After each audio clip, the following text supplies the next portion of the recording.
Ricky Cobb's family spoke after Hennepin County Attorney Mary Moriarty's office dropped all charges against State Trooper Ryan Londrigan.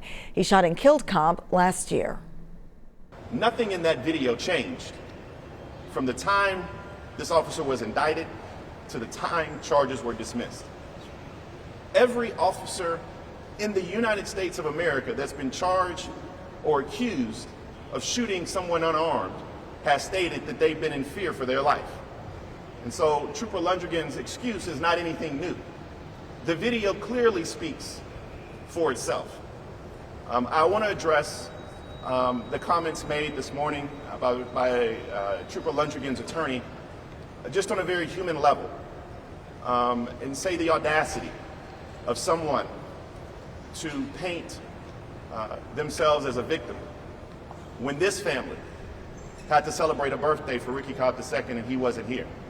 When this grandmother and grandfather have to raise his children, when this family has to go to a memorial site, when they want to spend time with their loved one, when this family will never be able to see him matriculate or get older or mature in life or do things that other people have the ability to do, and for you to have the audacity to say that your client is a victim, for you to have the audacity to say that somebody owes him an apology, I think is totally misplaced.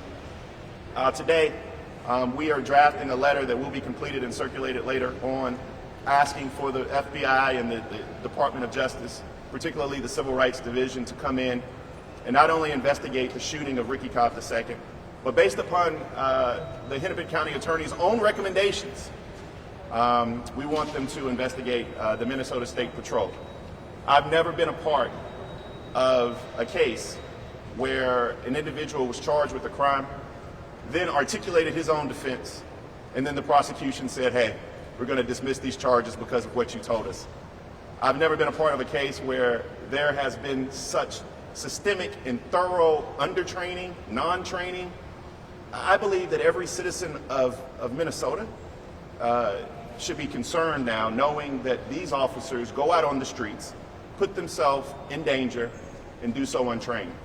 This family's been treated so poorly by everyone. And we don't want an apology from Governor Walz. That's no need. What happened at the beginning of this case when he met with them was disingenuous. The action since then been disingenuous. If in fact he met with, and I don't trust Chris Madel, so let me start there. But if in fact what he said is accurate, I would love to hear that from the governor himself, then I find that to be a huge problem. And hopefully not only voters, but the Department of Justice can come in and lay some eyes on that. And we've been bamboozled throughout this process, so that would not surprise me. My son was an excellent son to me. He was fully grown, and he had aspirations.